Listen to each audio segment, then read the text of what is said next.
कितनी बड़ी अंतरिक्ष, कितनी बड़ी दुनिया, कितना बड़ा ये हमारा स्पेस है। और इस विशालतम स्पेस में तुम बाकी सब छोड़ के खाली एक अपने शरीर को मानते हो मैं। पर जिस अनंत अहंकार, जिस अनंत सामूहिक मन के द्वारा इन तत्वों का सृजन हो रहा है, उस मन की बात क्या कहें? How to even think about that? देखो, धरती अपनी धुरी पे घूम रही, और क्या तुम जानते हो धरती सीधी नहीं है, 3 डिग्री एंगल में है, धुरी पे घूम रही। थोड़ा और टेढ़ी हो जाए तो, थोड़ा और टिल्ट कर जाए तो, चंद्रमा अपने इक्लिप्टिकल मार्ग पे चलता है, धरती उस पे चलती है, अपनी धुरी पे घूम रही है, वो भी परिक्रमा कर रही है। और कभी ऐसा भी तो संभव हो सकता है, इतने एस्टेरॉइड्स हैं, टुकड़े हैं, बड़े बड़े टुकड़े हैं जो आपस में टकरा जाएं या उल्काएं बन जाएं, और कोई उल्का आके टकरा जाए तो पृथ्वी तत्क्षण समाप्त हो जाएगी सारी की सारी। हमारी इसी गैलेक्सी में कितने ही ब्लैक होल्स हैं, और ब्लैक होल इतने बड़े और अजब रहस्यमयी हैं कि उनके क्षेत्र में बड़े से बड़ा ग्रह आ जाए तो ये उस राक्षस की तरह हैं कि उस बड़े से बड़े ग्रह को देखते देखते खा जाएंगे, निगल जाएंगे। और ब्लैक होल में जो चीज गई, जो ग्रह गया तो गया, कहां गया वो कहते पता नहीं कहां गया।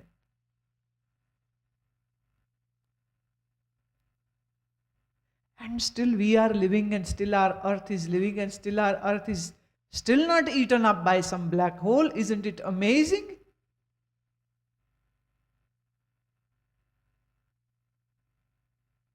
इस इतने बड़े अंतरिक्ष को जिस मन ने पैदा किया, इतने बड़े अंतरिक्ष को जिस इंटेलिजेंट दिमाग के द्वारा चलाया जा रहा है, कृष्ण कहते हैं वो भी मेरा ही।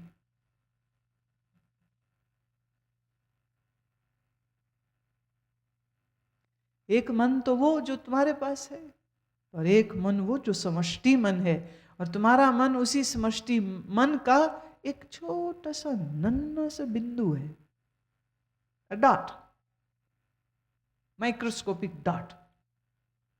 ये छोटा सा मन कहता मैं ईश्वर को जान लूं, उस अनंत को, उस व्यापक को, उस परम सत्य को जान लूं। कैसे जानेगा?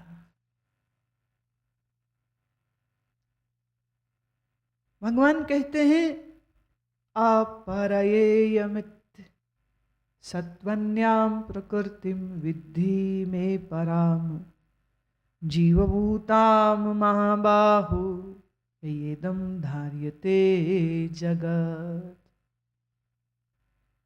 ये 8 प्रकार के भेदों वाली तो अपरा है, अर्थात मेरी जड़ प्रकृति है, और हे महाबाहो, इससे दूसरे को मेरी जीव रूप परा अर्थात चेतन प्रकृति जान, जिससे यह संपूर्ण जगत धारण किया जाता है।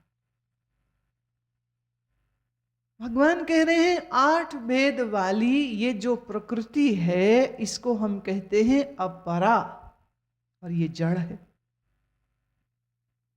और इससे अलग जो एक दूसरी मेरी सृष्टि है, वो है जीव सृष्टि, जो चैतन्य है, उसको हम कहते परा। तो परा और अपरा 2 हुई। अपरा माने संसार, परा माने चैतन्य जीव। इस पूरे जड़ जगत को धारण किसने किया है? चेतन ने। अच्छा, अजब बात है, चेतन ने जड़ को धारण किया और जड़ ने चेतन को ही आच्छादित कर दिया है, छुपा दिया है। ऐसे ही जैसे काई पानी से निकलती है और काई जल को ऊपर से ढक देती है। काई कहां से निकली? जल में से, और जल को ही उसने ढक दिया। आप देख नहीं सकते हैं पानी की सतह को, क्योंकि उसके ऊपर वो हरा गलीचा काई का बिछ गया है, निकला पानी से है, पानी को ही छुपा लेता है। इसी प्रकार से भगवान कह रहे हैं ये जो जड़ प्रकृति है जिसको अपरा कह रहे हैं, ये अपरा चैतन्य के आश्रित, चैतन्य ही इसका आधार है। पर फिर भी इसी जड़ अपरा ने उसी चैतन्य को आच्छादित कर रखा। आप शरीर को तो देख सकते हो, मन को नहीं देख सकते हो। अच्छा, मन को तो फिर भी देखा जाएगा। कैसे? मन के प्रभावों से। गुस्सा आया मन में, मुंह लाल पीला हो गया, तो किसी की शक्ल देख के तुम समझ गए इसके मन में गुस्सा है। ऐसे ही किसी के विचार सूक्ष्म है, आंख से तो बुद्धि नहीं दिखती किसी की, पर उस कम अकल के जो नतीजे होते हैं वो व्यक्ति के जीवन में देखने को मिल जाते हैं। तभी तो आप कहते हो बड़ी कम अकल है, किसी को कहते हो बड़ी ज्यादा अकल है। क्या अकल को तोल के देखा तुमने कि कितने किलो है? आपने अकल को मेजर नहीं किया है, नापा नहीं है, तोला नहीं है, लेकिन उस अकल के द्वारा लिए गए निर्णयों के कारण जो रिपरकशंस हुए या जो रिजल्ट्स हुए, उन रिजल्ट्स को देखकर आपने कहा कि इस व्यक्ति में अकल ज्यादा है या इस व्यक्ति में अकल कम है। अकल देखे बगैर आपने उसकी अकल का अनुमान लगा लिया। अच्छा, एक बात सोचने की और भी है इसमें। किसी की बेअकली आपको याद रही, फिर आप लंबे समय बाद किसी को मिले, पर आपने अपने मन में धारणा अभी भी बना के रखी, वैसे ही बेवकूफ़ है, बेअकल है। हम अपनी धारणाओं में ना जकड़ जाते हैं, अपनी धारणाओं को हम छोड़ नहीं पाते हैं। तुम्हें क्या पता वो आदमी के जीवन में कुछ ऐसी धाराएं बही कि वो मूर्ख से अकलमंद हो गया। पर आप मिल रहे हो उसको उसी पुरानी धारणा से, पर वो तो बदल चुका है। मुश्किल ये होती है, लोग बदल जाते हैं, तुम्हारी धारणा वही बनी रहती है। तो आपको आपकी धारणाएं फिक्स नहीं रखनी चाहिए। यू नेवर नो, जो मूर्ख दिख रहा है वो कब अकलमंद हो जाए, जो अकलमंद है वो कब मूर्ख हो जाए, इसका भी कोई ठिकाना नहीं है। तो आप अपनी परसेप्शंस पे, जो आप अपनी धारणा, जो आप अपनी विचार दूसरों के बारे में बनाते हैं, उसको आप बिल्कुल 100% श्योर शॉट मत समझा करें। You never know, it is always changing. The change is the nature of nature, that is the temperament of the nature.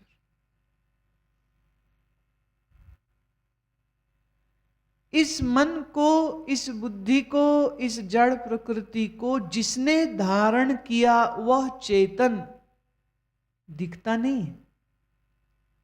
दिखता तो तुम्हारा मन भी नहीं, दिखती तो तुम्हारी बुद्धि भी नहीं है, दिखते तो तुम्हारे विचार भी नहीं है। आप कभी शंका नहीं करते हो कि मेरा मन नहीं है, मेरी बुद्धि नहीं है, क्योंकि वो दिखते नहीं है। हाथ पैर दिखते हैं तो हाथ पैर है, मन बुद्धि दिखता नहीं है, इसलिए मन बुद्धि नहीं है। आप ऐसा कभी नहीं शंका करते हो, तो फिर चेतन स्वरूप के ऊपर ही शंका क्यों? इस अपरा जड़ प्रकृति को जिसने धारण किया है वह जीवभूत पराचेतन है, और उसी पराचेतना ने इस संपूर्ण जगत को धारण करके रखा है।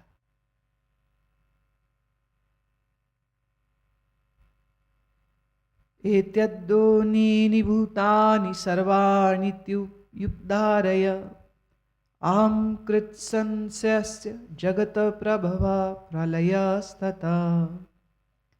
ऐसा समझ कि संपूर्ण भूत इन दोनों प्रकृतियों से ही उत्पत्ति वाले हैं। मैं संपूर्ण जगत का उत्पत्ति तथा प्रलय रूप हूं, अर्थात संपूर्ण जगत का मूल कारण हूं। ये दोनों ही प्रकृतियां, परा और अपरा, जड़ और चेतन, यह दोनों मुझसे ही बाहर आती है। जैसे मकड़ी अपने पेट से ही जाला निकालती है, हाँ, जब चाहे वो जाले को वापस अंदर ले लेती। उसी से निकल रहा है। ये जड़ और चेतन, ये जीव और जड़ जिससे निकल रहे हैं वही कृष्ण है। फिर याद करा दूं, कृष्ण देह वाला नहीं, कृष्ण तत्व, कृष्ण ब्रह्म। अब जब जैसे हम कृष्ण बोलते हैं ना, तो वो बांसुरी पकड़े हुए, मुकुट लगाए हुए, जिसे जयपुर से तुमने खुद खरीदा था, तुम्हारा ध्यान वहां चला जाता। खुद खरीदा, खुद रक्षा भी करनी पड़ती उसकी। फिर तोल के मिलता है, अष्टधातु को ना तोल के मिलता है। जिसको तुमने खरीदा, खरीद के लाया, ये उस कृष्ण की बात नहीं हो रही।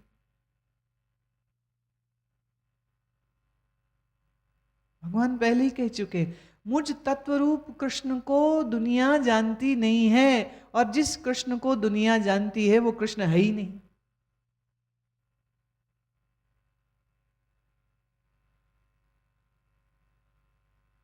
पिछले दिनों अखबार में खबर थी, अक्सर आती रहती है, एक मंदिर से प्राचीन मूर्तियां चोरी हो गई। तो उस धर्म के मानने वालों ने सड़क पे धरना दे दिया, तो हमारे भगवान चोरी हो गए।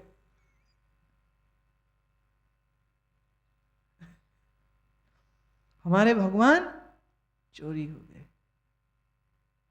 तो अखबार वाले लिख रहे थे कि इंटरनेशनल मार्केट में पुरानी मूर्तियों का बड़ा दाम मिलता है, जितनी पुरानी उतना महंगी। तो इंटरनेशनल मार्केट में it can be sold for millions of dollars. तो वो फिर कहते हम मांग करते हैं सरकार से कि हमारे मंदिरों की रक्षा की जाए। अरे भाई, भगवान ने तुम्हारी रक्षा करनी कि तुमने भगवान की रक्षा करनी है?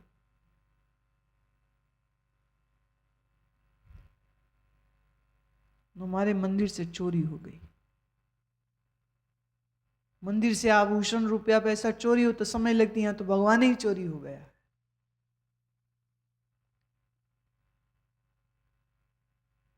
वैसे एक बात सोचने की है, जिस भगवान को तुम्हें रक्षा देनी पड़े वो तुम्हारी रक्षा कैसे करेगा? श्री कृष्ण कह रहे, मैं जैसा हूं, मुझे मेरे तत्व स्वरूप से कोई करोड़ों में जानने की चाह रखेगा, और फिर उन करोड़ों चाह रखने वालों में से कोई एक है जो मुझको वास्तव में समझेगा। और वैसे ये भी फिर सत्य है कि कृष्ण जी की मूर्तियां, फोटो तो आपको बाजार में मिल जाएगी, 2-5 पैसे में ले आओ, खरीद के रख लो। अब छोटे गरीब मंदिरों में छोटे से गरीब से बेचारे कृष्ण जी होंगे, जो किसी इंडस्ट्रियलिस्ट का मंदिर होगा वहाँ के कृष्ण जी भी बड़े अमीर होंगे। वो जैसी सेठानी खुद डायमंड गले में, कान में पहनती है, ऐसे ही फिर उनके मंदिर के जो कृष्ण जी होंगे उनका मुकुट हीरे का, उनका हाथ सोने का। इसलिए फिर बाहर फिर पहरेदार भी खड़ा करना पड़ता है, बंदूक वाला। देख, चोरी नहीं होनी चाहिए।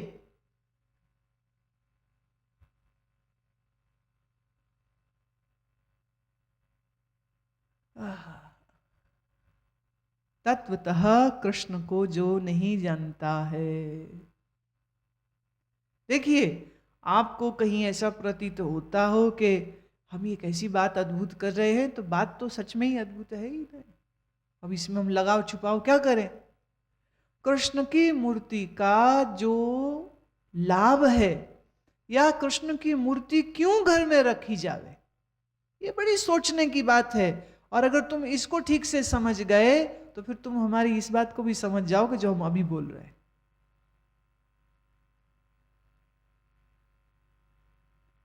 कृष्ण की मूर्ति कृष्ण नहीं है, पर कृष्ण का स्मरण कराती।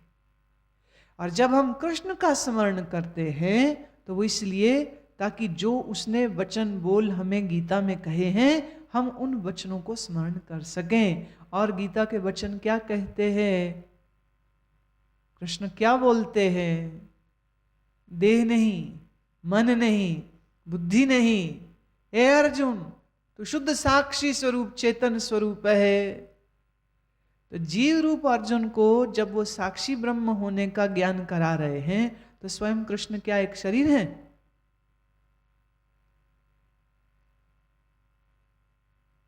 स्वयं कृष्ण भी फिर एक शरीर नहीं है, परंतु फिर भी कोई है जो कृष्ण की मूर्ति या चित्र को ही उसको असल जानते हुए उसी के प्रति अपनी भक्ति भाव रखता है और उसी को सत्य जानता है। मैं जीव हूं, तू मेरा भगवान है, वो उसको जो करे तो उसे कहते भक्ति। पर भक्ति की पराकाष्ठा भी क्या है?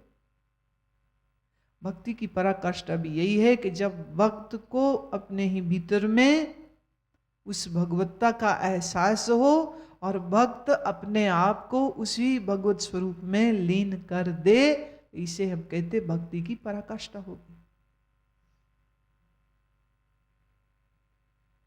सोई जाने जिस देओ जनाई, जानत तुम्हें तुम्ही हो जाई। जो तुझे जाने वो तेरा ही रूप हो जाए, जो तुझे जाने वो तेरा ही स्वरूप हो जाए, तुझसे अलग वो रहे ही नहीं। यह है भक्ति की पराकाष्ठा। पर इस पराकाष्ठा तक तो कोई पहुंचते नहीं है। वो खाली घंटा घड़ियाल बजाया, हाँ, और मूर्ति को दर्शन करके वापिस आया। फिर मैं एक और बात कह देना चाहती हूँ। सुना है मैंने, एक मुगल सेनापति जहां कहीं मंदिर देखे तोड़ दे, जहां कोई मूर्ति देखे तोड़वा दिए। लोग बड़े परेशान, उन्हें लगे ये तो हमारे धर्म को ऐसे नष्ट कर देंगे। सोचने की बात है, धर्म खाली चित्र या मूर्तियां मंदिर नहीं होता है। धर्म भक्त का विचार, आचार, जीवन और हृदय होता है। उसको कोई नष्ट कैसे कर सकता? पर जिन्होंने अपने भगवान को खाली मंदिरों में कैद करके रखा है, उनके लिए तो ये बहुत बड़ी बात हो जाएगी ना। कोई मंदिर तोड़ जाए तो उसके लिए तो ये सबसे ज्यादा शर्मनाक बात। पर अपने शासक से कोई लड़े भी तो कैसे लड़े? एक बड़े मस्त से संत उसी गांव में घूमते घुमाते आए। जब उन्हें पता चला कि ये जो नया सेनापति आया है, जहां कहीं मंदिर देखे तोड़ देता है उसको, उन्होंने कहा कोई बात नहीं।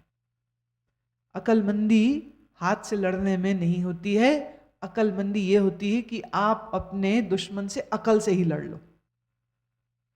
उन्होंने इस मुगल सेनापति की एक फोटो बनवाई, फोटो बनवा के चौक में लगाई, और चौक में उस फोटो को जब लगाया तो बड़ी भीड़ इकट्ठी हो गई कि भाई क्या हो रहा है। सब लोग बड़ी द्वेष करते थे, बहुत नफरत करते थे, और ये फोटो लगाई, और वो भी एक बाबा जी फोटो लगा रहे। बोले इसकी अकल को क्या हो गए, क्या कर रहा है? तो हिंदू भी इकट्ठे हो गए, मुस्लिम भी इकट्ठे हो गए, सब तमाशा देख रहे हैं। जब फोटो टंग गई तो इसने, बाबा जी ने अपने पैर से जूता निकाला और लगा जूता मारने फोटो के ऊपर। पड़ता जूता मारे।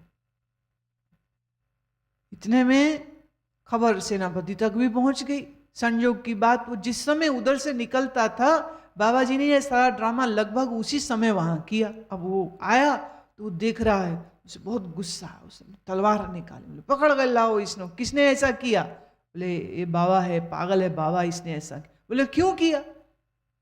उसने कहा ये फोटो तुम थोड़ी हो, फोटो तुम हो क्या?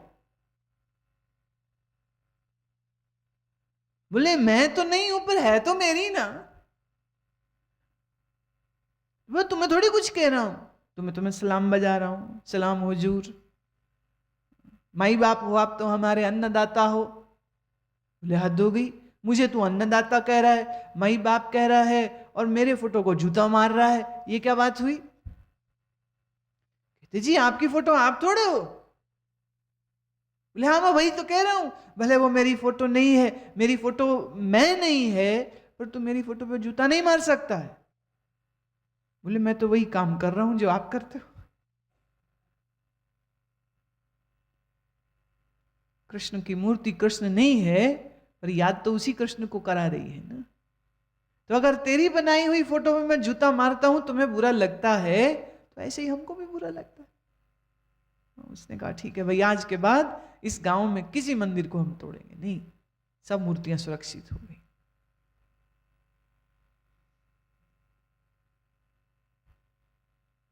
कृष्ण की मूर्ति बड़ी प्यारी है, और यह याद रहे कृष्ण की मूर्ति कृष्ण नहीं है। पर जैसे तुम्हारी फोटो पे कोई थूके,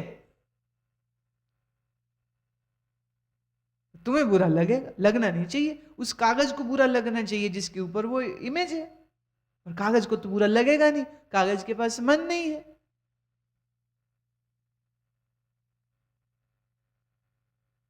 कौन है श्री कृष्ण? कौन है श्री कृष्ण? जिससे ये सारा चराचर प्रकृति नित्य उत्पन्न और नित्य लय हो रही है। ये चराचर जीव जड़ जगत जिससे उत्पन्न और जिसमें शांत हो रहा है, वही कृष्ण है। ये है महाकृष्ण का स्वरूप, या यूं कहें यह है तत्व कृष्ण स्वर का स्वरूप, यह है ब्रह्म कृष्ण का स्वरूप।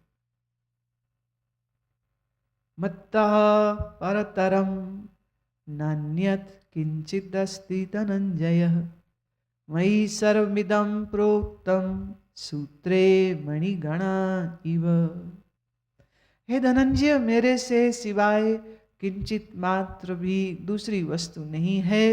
यह संपूर्ण जगत सूत्र में मणियों के सदृश मेरे में ही गुथा हुआ है, मुझसे अलग कुछ नहीं है। पहली बात, मुझसे अलग कुछ नहीं है। धनंजय मत्तः परतरम, मुझसे अलग कुछ भी नहीं है। ना पृथ्वी, ना जल, ना वायु, ना अग्नि, ना आकाश, ना मन, न बुद्धि, न अहंकार, न जीव, मैं ही हूं। सब सब मैं ही।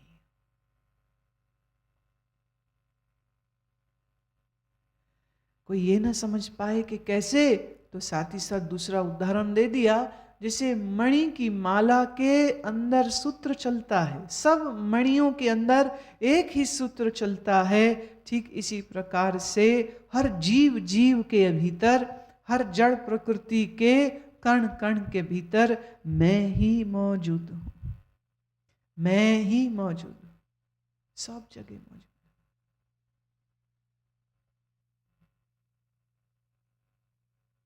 मयि सर्वमिदं प्रोक्तम, मैं ही सर्व में मौजूद हूं। कैसे? जैसे मणियों के अंदर सूत्र चलता है। देखिए, एक तो होती है कि मणि अलग और उसमें सूत अलग, तो भेद है, डिस्टेंस हो गया उसमें। तो क्या कृष्ण और इस प्रकृति जगत में ऐसा कोई डिस्टेंस है? नहीं नहीं नहीं। उदाहरण को ठीक से समझिए। आपने कभी ऊन की बनी हुई माला देखी? एक तो है जैसे ये रुद्राक्ष, अब रुद्राक्ष अलग है और इसके अंदर जो धागा चल रहा है सो अलग है। अगर ये धागा टूट जावे, मैं तोड़ के नहीं दिखाऊंगी, अगर ये धागा टूट जाए तो सारी मणियां बाहर निकल जाएंगी। ये रुद्राक्ष के जो छोटे छोटे दाने हैं ये सब बिखर जाएंगे। पर एक माला ऐसी होती है जो ऊन की बनी है, तो ऊन को ही गांठ बनाया तो मन का बनाया, और ऊन ही अंदर चल रही। माने the knots have been created in that woollen thread itself. So there are two things, thread and the beads. ऊन की माला में जो मणि है वो भी ऊन है, जो धागा है वो भी ऊन है। इसी तरह से भगवान और इस प्रकृति का आपस में इतना ही गहरा संबंध है। जो दिखता है कृष्ण ही है, जो सुनता है कृष्ण ही है, जिसको मिलते हो वो कृष्ण ही है। अगर तुम किसी को शत्रु या मित्र देखते हो तो ये तुम्हारी आंख का धोखा है तो कृष्ण।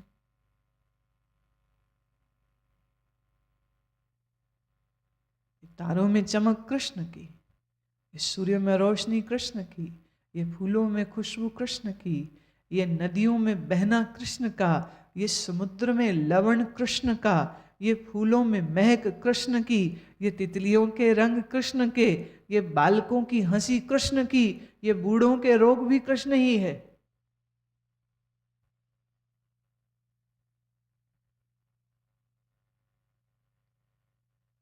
संत नामदेव जी का बहुत प्यारा वचन है ये, सब गोविंद है, सब गोविंद है, सब गोविंद है, सब गोविंद है।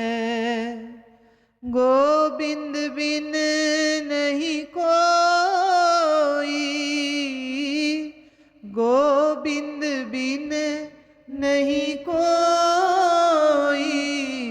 सब गोविंद है, सब गोविंद है, सब गोविंद है, सब गोविंद है।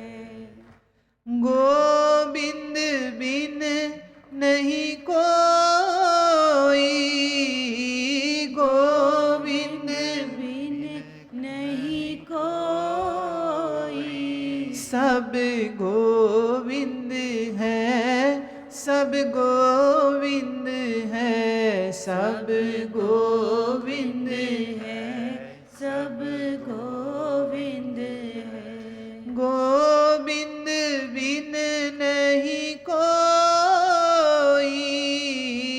गोविंद बिन नहीं कोई, सब गोविंद है, सब गोविंद है, सब गोविंद है, सब गोविंद है। रसो अहम अप्सु कौन्तेय, प्रभास्मि शशि सूर्ययोः, प्रणवा सर्ववेदेषु शब्दः, के पौरुषं नृषु। हे अर्जुन, जल में मैं, चंद्रमा और सूर्य में मैं, संपूर्ण वेदों में ओंकार मैं, आकाश में शब्द मैं, पुरुषों में पुरुषत्व में। तुम कहाँ? तुम कहाँ? कहीं भी। जल में रस मुझसे है, चंद्रमा और सूर्य में जो तेज है, जो प्रकाश है, कृष्ण कहते वो भी मैं ही हूं। संपूर्ण वेदों में ओंकार प्रणव भी मैं ही हूं, मैं ही ओंकार हूं। तो यूं कहो, जब तुमने उच्चारण किया ओम, तो तुमने अपनी वाणी में कृष्ण को स्थापित किया। मन का देवता चंद्र है, जिस मन ने ओंकार का उच्चारण किया उस मन में भी कृष्ण, और यह मन का देवता है चंद्र, उस चंद्र में भी कृष्ण।